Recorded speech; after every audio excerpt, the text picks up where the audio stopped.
Olá, governador, como vai? Prazer falar com você, Marina. Quero cumprimentar todos aqueles que nos acompanham pelo Congresso em Foco, ao mesmo tempo enfatizando a relevância desse trabalho que vocês fazem, que eu acompanho há tantos anos. Maravilha. Governador, eu queria começar pela decisão do ministro Marco Aurélio, do STF, que atendeu um pedido do governo do Maranhão para a realização do censo 2021. O plenário da Corte deve iniciar agora, o julgamento dessa matéria. Eu queria entender um pouquinho do senhor quais foram as razões para esse pedido junto ao STF e o que o senhor espera do Supremo nesse caso. Nós tivemos o anúncio de uma situação esdrúxula, absurda, que seria o cancelamento do censo. Isso produziria uma espécie de apagão estatístico desastroso para o planejamento e a gestão de políticas públicas no Brasil.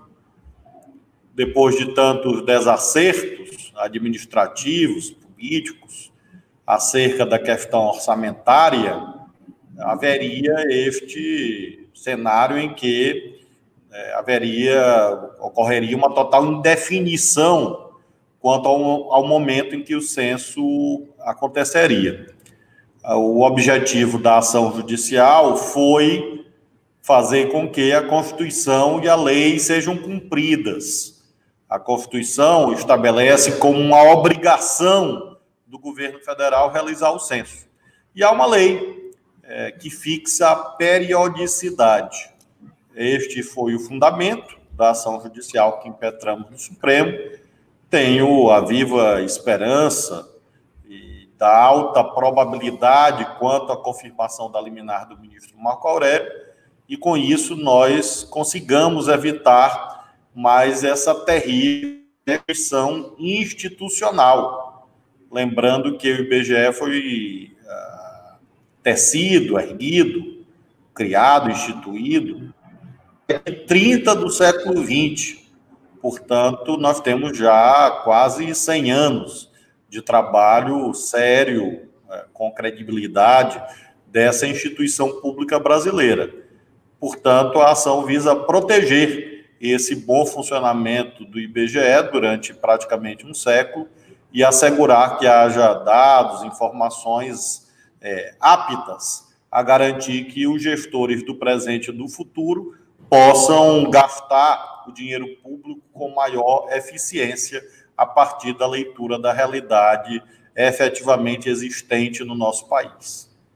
A gente já está chegando em 2022, já é um momento em que esses dados fazem muita diferença para os planejamentos orçamentários das campanhas do ano que vem, né? O senhor acha que vai fazer muita diferença não haver esse censo ainda esse ano, justamente pensando em 2022 como ano eleitoral? A Constituição Federal estabelece no artigo 37 os princípios que são decisivos para o bom funcionamento da administração pública, entre os quais está o da publicidade. Publicidade, na sua dimensão plena, significa o governo dos bens públicos com publicidade, com transparência. E por isso mesmo este bom zelo do dinheiro público, do patrimônio público, pode ser aferido de acordo com a disponibilidade de informações cientificamente confiáveis, de modo que não ter os dados do censo degrada a qualidade do dado no Brasil. Infelizmente, temos uma parte do debate político prejudicado pela por outro lado, com a confirmação da liminar no Supremo, acredito que, pelo menos no novo governo, que advirá das urnas em 2022, nós teremos condições melhores. Como mencionei, é impossível governar bem sem planejamento. E não se faz planejamento, traduzido nas leis orçamentárias, se não houver uma metodologia científica lastreada na leitura da realidade para permitir a adequada prospecção de cenários e escolha de prioridades. Ou seja, nós teremos, algum prejuízo, mas espero que o Supremo garanta que, pelo menos em 2023, nós já tenhamos esses dados disponíveis. Governador, a gente está falando sobre planejamento, sobre corte no orçamento, sobre censo. Queria continuar falando sobre governo federal, agora no âmbito da pandemia. Desde o início da crise da Covid, o senhor tem sido bastante crítico com relação à atuação do governo federal na condução da crise. O que faltou? Pensando em articulação, em planejamento, que era isso que a gente estava falando, inclusive com relação à esfera federal, aos estados, municípios? No caso do plano nacional, do plano federal, faltou, sobretudo, seriedade, faltou decência, faltou humanismo, faltou solidariedade. A ausência desses componentes decisivos para quem governa fez com que se estabelecesse uma disparatada, uma desatinada premissa negacionista que conduziu a uma série de omissões e também de ações. Omissões, por exemplo, no que se refere a uma campanha informativa liderada pelo governo federal acerca das boas práticas sanitárias, do uso de máscaras, enfim, tudo isto que a ciência fixou como diretrizes em âmbito mundial. Ações também desalinhadas com aquilo que a ciência recomenda, no que se refere à promoção de aglomerações inusitadas, com fins politiqueiros, eleitoreiros, coisas fora de hora. Isto tudo que está sendo sublinhado, mais uma vez, por esta CPI instaurada no Senado.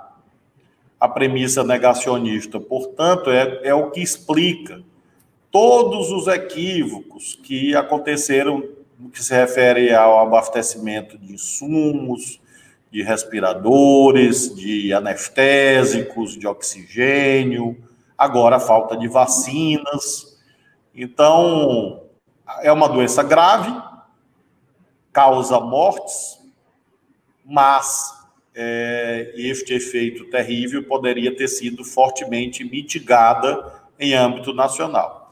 Para agravar, Marina, esta circunstância, nós tivemos estados e municípios, em sua maioria, lutando bravamente em defesa da vida e da saúde, sofrendo uma intensa sabotagem por parte da esfera federal, levando a um arranjo institucional praticamente confederativo e não federativo. Isto é, autonomias dos estados sendo levadas à União, exatamente para suprir as omissões, as ações erradas do plano federal.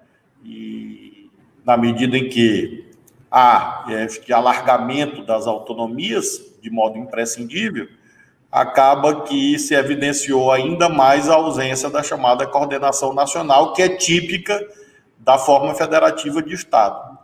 Então, é uma narrativa de muitos desastres que nasceram do negacionismo representado pelo presidente da República.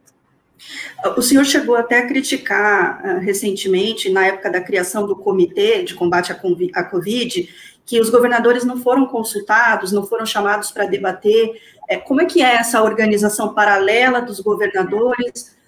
Como é que vocês todos se organizam para poder dimensionar um pouco essa crise e cascatear as informações que chegam do governo federal sem estar todo mundo unido? Quando foi constituído esse tal Comitê Nacional, já com um ano de atraso, nós alertamos muito enfaticamente e formalmente, por escrito, que isto não daria certo, até por uma imprecisão terminológica, inconstitucional, eu diria. Uma vez que quando a Constituição da República Nacional alude obrigatoriamente à articulação dos três entes que compõem a federação: o ente federal, o ente estadual, o ente municipal. Como é que se faz um comitê nacional sem estados e municípios? O que nós dissemos se confirmou. Nós dissemos que esse comitê nacional era apenas algo retórico, que não produziria nenhum efeito prático, Aí está. Ninguém nunca mais sequer ouviu falar do tal Comitê Nacional criado por um decreto do presidente da República. O decreto é errado. Nós pedimos a revisão desse decreto, também não houve sequer resposta. E aí nós temos, como você diz, sobretudo aquilo que nós mencionamos como federalismo cooperativo horizontal, os estados se articulando entre si, sem que haja a verticalidade inerente à forma federativa de Estado. Não é o ideal, mas é o que nós conseguimos construir. E fazemos isso diariamente, com os consórcios, os fóruns regionais de governadores e o Fórum Nacional de Governadores, que está praticamente em reunião permanente por intermédio do grupo de WhatsApp que nós mantemos, dos 27 estados, e é por ali que nós construímos os documentos, as políticas, trocamos informações sobre procedimentos, o que está dando certo, o que pode dar mais certo, informamos sobre propostas mitigadoras socioeconômicas. O ideal é que houvesse um Comitê Nacional de verdade, mas até hoje não existiu.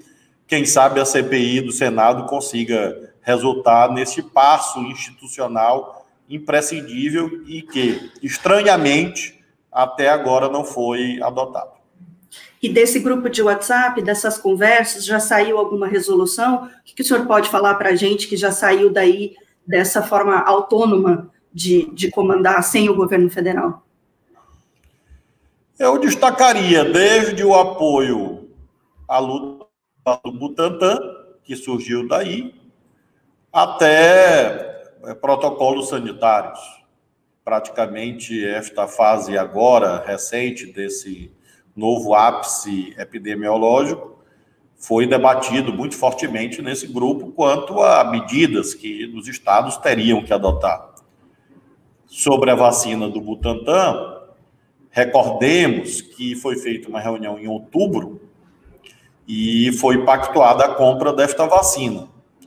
Depois, o ministro Pazuello foi desautorizado pelo presidente da República, que disse que não compraria a vacina do Butantan, dizendo que era a vacina chinesa, que ia matar as pessoas, que ia transformar em jacaré, e assim sucessivamente. O que aconteceu, Marina, aí, é que os estados, inclusive o estado do Maranhão, em primeiro lugar, ingressamos com uma ação judicial, que resultou em uma liminar do ministro Lewandowski, autorizando os estados a comprarem vacinas. E foi então que todos nós fomos ao governador de São Paulo, João Dória, e dissemos, bom, se o governo não comprar, os estados comprarão. E foi só aí, é importante dizer isso para a história, foi só neste momento que o governo federal resolveu comprar a vacina Coronavac, Sinovac e Butantan. Então, esta é uma prova, de que essa articulação entre os governadores funciona, porque se não fosse essa movimentação, inclusive judicial, política, de apoiar o Butantan, apoiar o governo de São Paulo, até hoje nós não teríamos a aquisição de vacinas Coronavac pelo governo federal. Então, se nós conseguimos avançar, ainda que tenuemente, timidamente, na vacinação, nós devemos a esta articulação dos governadores apoiando o esforço do Instituto Butantan. Além da vacina do Butantan, governador, o Maranhão também é um dos 14 estados que pediram autorização para a importação emergencial da Sputnik. Na semana passada, a Anvisa negou o pedido. Como é que estão essas tratativas agora a respeito dessa vacina? Nós prosseguimos com o diálogo institucional com a Anvisa. Respeitamos a instituição, não há dúvida, porém discordamos desta negativa peremptória. Nós temos pareceres, laudos, relatórios, dados científicos que atestam que a vacina Sputnik pode sim ser usada como uma alternativa vacinal a mais no Brasil. Nós agora que estamos chegando a 15% da população brasileira que recebeu a primeira dose da vacina. Então, nós estamos muito longe, muito longe de uma situação de controle pandêmico. podemos desperdiçar caminhos. Essa é a nossa visão. A Anvisa decidiu, nós juntamos mais documentos, tivemos, inclusive, uma reunião agora com a Embaixada da Rússia, que é o país que lidera esta vacina, com o Instituto Gamaleya, que vem a ser uma espécie de Butantan da Rússia, para que mais relatórios sejam juntados, a expectativa de que, com isso, a Anvisa libere essa vacina. Se não houver essa liberação, provavelmente nós vamos novamente buscar o caminho judicial, porque, como ressaltei, tem indicadores ainda muito baixos de vacinação, e se nós pudermos somar Coronavac, AstraZeneca, Pfizer, Sputnik, que está sendo aplicada no vizinho país da Argentina, sem nenhum relato até agora de graves consequências, é o melhor caminho. Essa multiplicidade de alternativas vacinais é o que o Brasil precisa, sempre, evidentemente, buscando segurança, eficácia, mas levando em conta, ao mesmo tempo, a dramaticidade dos sofrimentos muito bem espelhados, terrivelmente espelhados em milhares de mortes todos os dias. Na semana passada, o Procurador-Geral da República, Augusto Aras, ele afirmou que não deveriam prosperar a ação dos governos do Maranhão e da Bahia contra o presidente Bolsonaro naquilo que os senhores dizem que ele disseminou fake news, distorcendo números que foram repassados aos estados. Em que pé está esse processo? Ele seria remetido à Justiça de São Luís? E também queria que o senhor falasse um pouco a respeito desse discurso do governo de ter repassado dinheiro para os governos, e o que os governos estão fazendo com isso. É uma narrativa do governo para se defender na pandemia, é um pouco colocar na mão dos governadores a responsabilidade sobre o dinheiro, né? Eu, como um democrata, valorizo o bom debate, valorizo o pluralismo político. Porém, também como bom democrata, considero que a mentira, além de ser vergonhoso, é incompatível com o exercício de um cargo da estatura como de presidente da República. Não se cuida de uma narrativa, se cuida de uma mentira, pura e simplesmente. Fake news não é uma brincadeira. Fake news é coisa de bandido, é coisa de criminoso, é coisa de quadrilheiro. E é por isso mesmo que todas as vezes que me deparo com elevados detentores de cargos públicos disseminando mentiras, vou à justiça, porque creio que mais do que um direito é um dever. Neste caso, institucionalmente, inclusive, o governo federal difundiu contas astronômicas e absolutamente dissociadas da realidade, porque adotou uma metodologia que conduz a uma farsa, a metodologia de somar todos os recursos oriundos de várias fontes e repassados para vários entes, colocando tudo na conta dos governadores, para criar esta imagem mentirosa de que os governadores são um amontoado de ladrões de dinheiro público.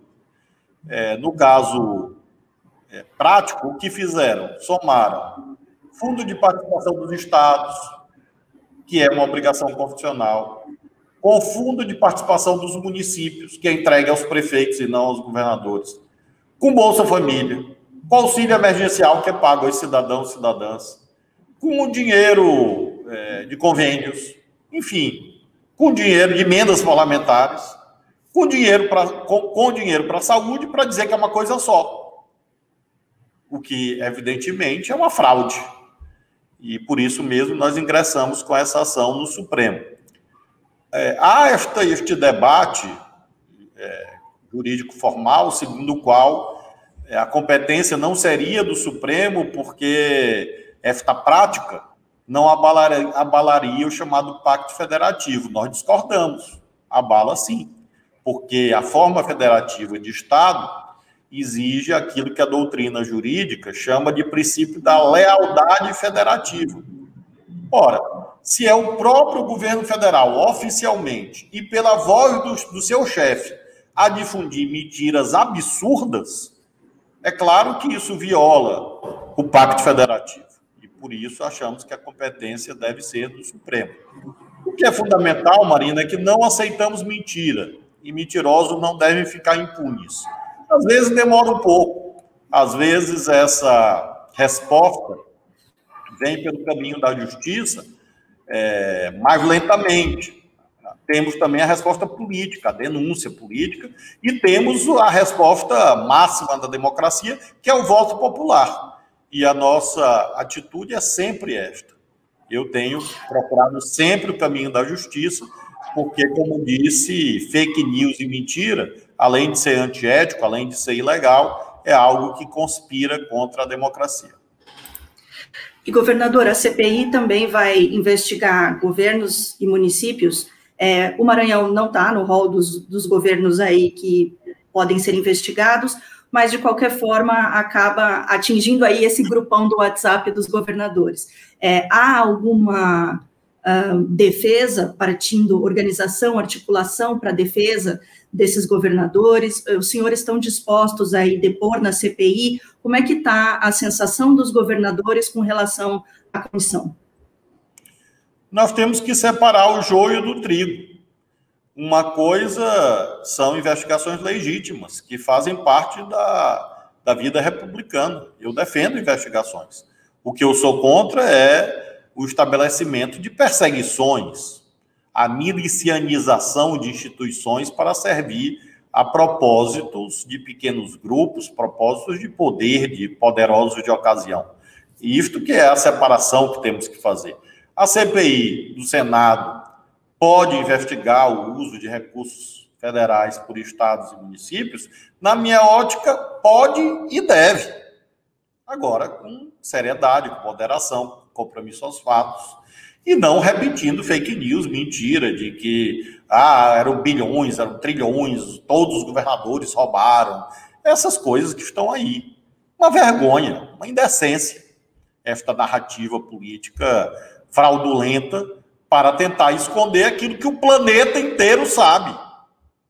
Que o maior responsável pela má condução da pandemia do Brasil tem nome e sobrenome, Jair Bolsonaro.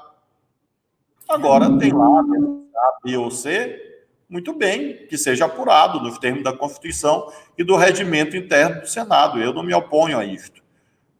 Estaremos solidários com aqueles que eventualmente sejam perseguidos por politicagem, por essas manobras indiretas. Agora, investigação séria, eu sou absolutamente a favor. Saindo um pouquinho da CPI e agora falando do Maranhão, o senhor está no comando do Estado há 6 anos já, interrompendo quase 50 de Sarney, de governo Sarney. O senhor considera que o Estado passou da fase do Sarney, já há novas bases políticas? Como é que o senhor está encarando o cenário político estadual? Nós estamos no nosso grupo, que governa o Maranhão neste período, começando a tratar da eleição de 2022. Eu creio que se este nosso grupo se mantiver unido, nós teremos a continuidade dessa experiência administrativa, que é o que eu desejo. Nós conseguimos consolidar redes de direitos, redes de serviços públicos, apesar da aridez da conjuntura, redes estas que devem ser preservadas e ampliadas em governos vindouros. Então, esta é a minha referência principal, quem tem compromisso com esse projeto de desenvolvimento com justiça social, garantindo acesso a leitos de UTI, a leitos hospitalares, a escolas dignas, a restaurantes populares, tudo isso que nós ampliamos aqui no nosso estado, consolidamos. Eu creio que este é o caminho mais provável. Tenho procurado evitar uma divisão no nosso grupo, porque aí sim, divisão abriria caminho para eventuais retrocessos. Quero crer que até o final deste ano, 2021, início de 2022, vamos conseguir ter um bom entendimento político capaz de assegurar que não haja nenhum tipo de passo atrás na política do Maranhão. Até sobre isso, governador, quando o senhor fala sobre 2022, o senhor está falando no nível estadual ou federal? O senhor é uma opção para a corrida eleitoral presidencial em 2022? Desde novembro, eu venho afirmando que o projeto principal que eu busco hoje é a candidatura ao Senado pelo Maranhão. É claro que tudo está ainda muito aberto. Nós temos que esperar, dar tempo ao tempo, ver como as forças políticas do campo progressista popular vão convergindo. Mas, realmente, tenho hoje uma visão mais relacionada à política estadual e colaborar com a política nacional, contribuir com o debate nacional, acima de tudo, com essa visão de convergência do campo nacional popular, do campo progressista, para que a gente derrote o bolsonarismo. Eu tenho 2 grandes objetivos nas eleições de 2022 e espero que Deus me dê forças para concretizá-los. O primeiro é esta busca da vaga ao Senado do Maranhão e, por outro lado, derrotar o bolsonarismo, porque o Brasil não aguentaria mais 4 anos de desastre. Então, a chave que preside a minha participação, a minha colaboração no debate presidencial é o que nós podemos fazer para evitar mais 4 anos de governo desastrado, incompetente, incapaz, ímprobo, que é o que nós temos atualmente no Brasil. E o que é capaz de fazer? Aquilo que a história brasileira ensina, sempre uma maior convergência. Em primeiro lugar, no campo nacional popular, o campo progressista, o campo mais da esquerda, dialogando com as forças mais ao centro. Foi esse tipo de pacto, que já houve em vários momentos, que permitiu avanços.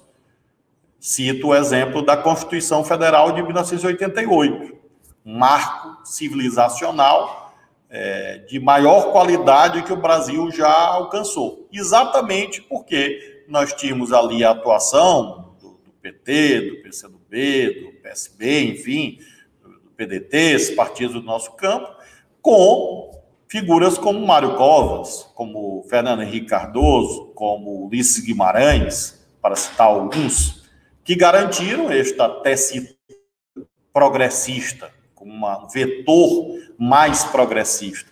Então, acho que é por aí. Nós temos que valorizar a formação, lutar pela formação de um chamado centro democrático, progressista, que dialogue conosco para que nós possamos vencer as eleições e fazer um governo de avanços sociais e de recuperação de danos que remanescerão desse terrível período que o Brasil está agora atravessando. E o senhor acha que ainda há tempo para isso? Pergunto porque a gente vê, por exemplo, o PSDB com 3 possíveis candidatos, Dória, Tasso Gereissati e Eduardo Leite, se organizando, mas todos com um discurso, o Tasso um pouco menos, mas o governador João Dória com um discurso bastante ainda anti-PT, anti-esquerda, que, pelo que vem se mostrando, foi isso que também deu espaço à eleição do Bolsonaro.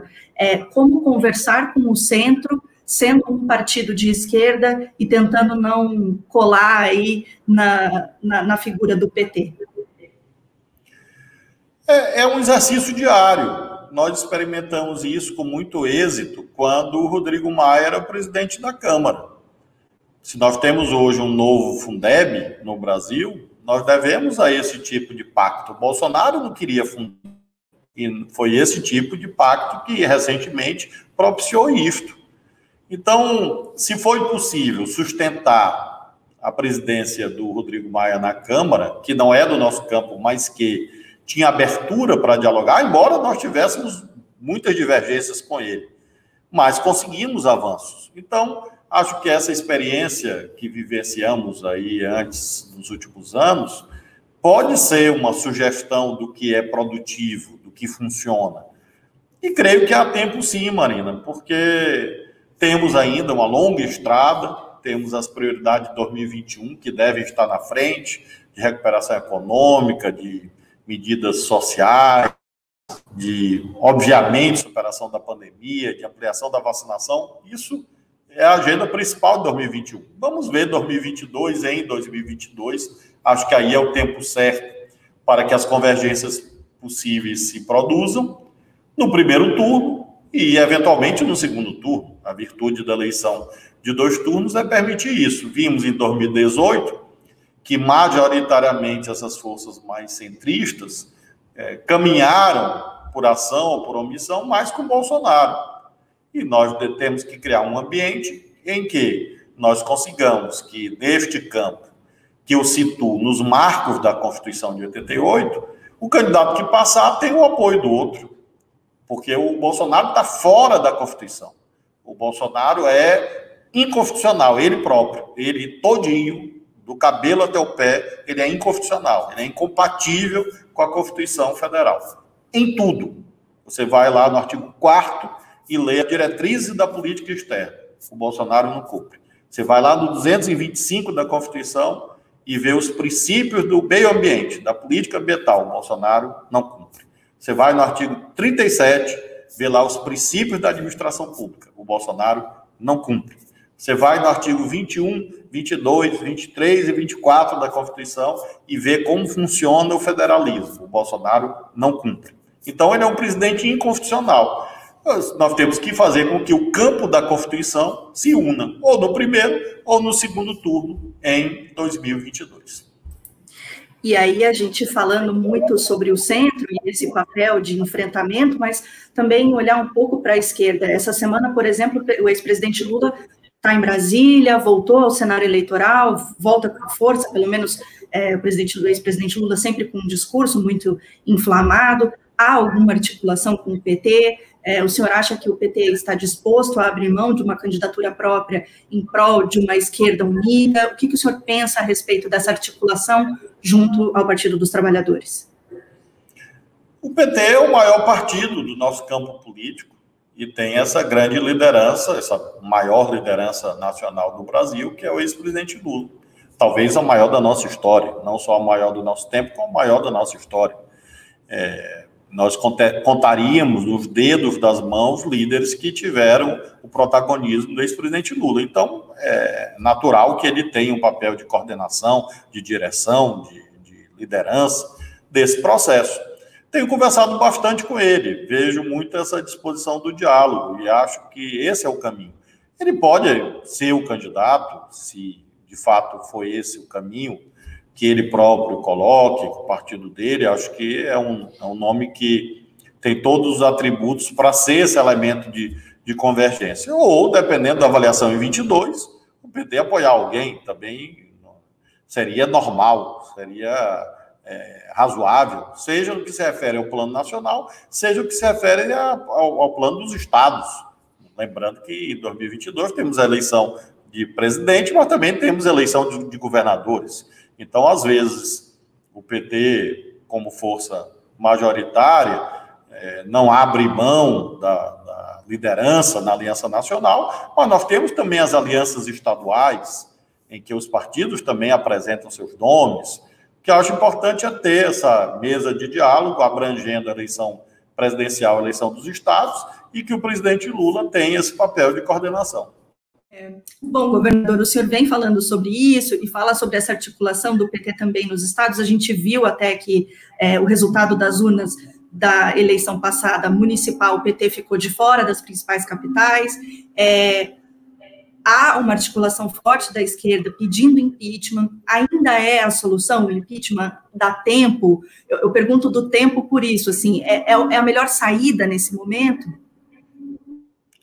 Considerando que nós estamos em meio a uma pandemia pessimamente gerida, o impeachment é imprescindível, é um imperativo da hora presente para salvar vidas. Eu tenho certeza que o vice-presidente da República, Hamilton Mourão, com quem tenho óbvias diferenças ideológicas, seria um gestor com mais atributos, mais qualidades, mais até capacidade cognitiva, para poder entender o que está se passando no Brasil, no mundo, e poder, com isso, governar melhor o Brasil. Então, eu sou daqueles que acham que todo momento é propício para fazer impeachment diante de um governo tão desastrado, tão inconstitucional, e de um presidente da República tão amigo dos crimes de responsabilidade. Você vai no artigo 85 da Carta da República, ou vai na Lei 1079 de 50, e todos os dias você consegue identificar o presidente da República flertando com o cometimento de um crime de responsabilidade, ou então perpetrando-o. Basta pegar e transcrever o depoimento do ex-ministro Mandetta na CPI do Senado, que você vai encontrar vários elementos tipificadores de crimes de responsabilidade. E o diálogo com o vice-presidente Hamilton Mourão, por parte dos governadores, o senhor acha que seria mais civilizado, teria mais abertura? Eu tenho uma experiência concreta, que é o Conselho da Amazônia, que é presidido pelo próprio Hamilton Mourão. O Bolsonaro excluiu os governadores, então reincluiu, porque ele chama praticamente todos os meses os governadores para reuniões, nós comparecemos, e inicialmente reuniões presenciais, depois reuniões virtuais. Quando ele assumiu o Conselho da Amazônia, ele visitou os estados da Amazônia, inclusive veio aqui, onde eu estou nesse momento, concedendo essa entrevista, esteve comigo aqui, reuniu, veio com sua equipe para ouvir os governadores, isso em todos os estados. Então, eu não tenho nenhuma dúvida que seria uma relação mais compatível com a forma federativa de Estado, uma vez que ele não teria essa visão de exterminar, de matar, de demitir os governadores, de perseguir, de ter ódio, que é isso que o Bolsonaro todo dia representa, né? Todo dia ele exercita esta característica que o tornou famoso, que é o ódio, que é essa visão belicista, conflituosa, e creio que se ocorresse o impeachment, com o Mourão, nós teríamos pelo menos um ambiente de diálogo institucional. Perfeito, governador. Eu queria, antes de finalizar, só retomar um ponto lá atrás a respeito de pandemia, entender um pouquinho, queria que o senhor me falasse como está o cenário do Maranhão hoje com relação à pandemia. Número de mortos, vacinados, quais vacinas estão sendo aplicadas, o Maranhão está seguindo o Plano Nacional, como é que está um pouco esse cenário de lidar com a Covid? É sempre desafiador, temos feito muitos investimentos públicos, uma ampliação ininterrupta das nossas redes, desde março de 2020 até este momento, nós temos obras de hospitais, ampliando leitos de UTI, criando leitos de UTI, sempre considerando que o cenário da pandemia é imprevisível e que, por isso, você tem que continuar expandindo a sua capacidade de atendimento no limite das suas condições fiscais. Essa razão, creio eu, principal para que o Maranhão esteja sempre entre os estados com a menor taxa de letalidade por coronavírus no Brasil em termos proporcionais. Os veículos de imprensa divulgam isto e creio que, em larga medida, deriva desses investimentos e também, claro, do modelo de gestão que nós adotamos aqui, lastreado em números, indicadores, muita proximidade entre o governador e a equipe da Secretaria de Saúde todos os dias, a integração entre as portas de entrada e as redes de atendimento, de internação, as redes de UTI, permitindo uma melhor extensão dos ciclos epidemiológicos, a realização de estudos acadêmicos para que nós possamos diagnosticar e prognosticar os cenários. Acho que foi essa cesta de decisões políticas que levaram a que tenhamos, sim, nesse momento, infelizmente, mortes todos os dias. Nós estamos aqui oscilando em torno do número de 30 óbitos por dia. às vezes mais, às vezes menos, mas com indicadores declinantes. Se nós tivéssemos hoje que retirar uma foto, uma imagem estática desse momento epidemiológico, nós encontraríamos um gráfico em queda. Queda no que se refere à letalidade, queda no que se refere a internações hospitalares. Vamos continuar lutando para que isto se confirme. Nós temos essa busca da vacina, da vacinação, com medidas preventivas, como os vetores principais para que nós possamos, se Deus quiser, manter essa tendência de melhor controle, maior controle e de declínio dos indicadores da pandemia no nosso estado. Ressalto também que, além dessa preocupação sanitária, nós temos todo um conjunto de medidas socioeconômicas desde o início do ano passado, voltadas à mitigação dos danos socioeconômicos. Isso envolve adiamento de tributos, parcelamento de tributos, políticas sociais como cartão Minha Casa Melhor, distribuição, agora vamos chegar nessa nova etapa, 600 mil cestas básicas entregues, refeições a R$1 nos restaurantes populares, nós temos investimentos públicos em obras para gerar emprego. Então, nós temos aqui sempre esse olhar, o olhar para a tela dos aspectos sanitários, o olhar também para a tela dos aspectos socioeconômicos, porque eles estão umbilicalmente casados. Apenas mentes perturbadas podem achar que a economia vai se levantar sem que a pandemia seja controlada, que foi esta falácia negacionista que conduziu a tantos desastres. Não, a economia e o emprego. Ora, como cuidar da economia do emprego sem cuidar da pandemia? Nós sempre dissemos o correto. Só existe uma forma de proteger a economia do Brasil, combatendo a pandemia. É o que nós estamos, nesse momento, fazendo com muita energia cívica, energia patriótica aqui no nosso estado. Governador, muito obrigado por essa nossa conversa. Apenas agradecer ao Congresso em Foco, homenageá-lo mais uma vez pelo seu trabalho, que comecei a acompanhar ainda como deputado federal, já se vão quase 15 anos, e continuo todos os dias tendo o Congresso em Foco como uma referência de boa informação para o debate político no Brasil. Muito obrigado a você, Marina, e muito obrigado a todos que nos acompanharam. Muito obrigada. Se você quiser saber mais sobre os bastidores de Brasília, acompanhe tudo no site e nas redes sociais do Congresso em Foco. Obrigada. Até a próxima.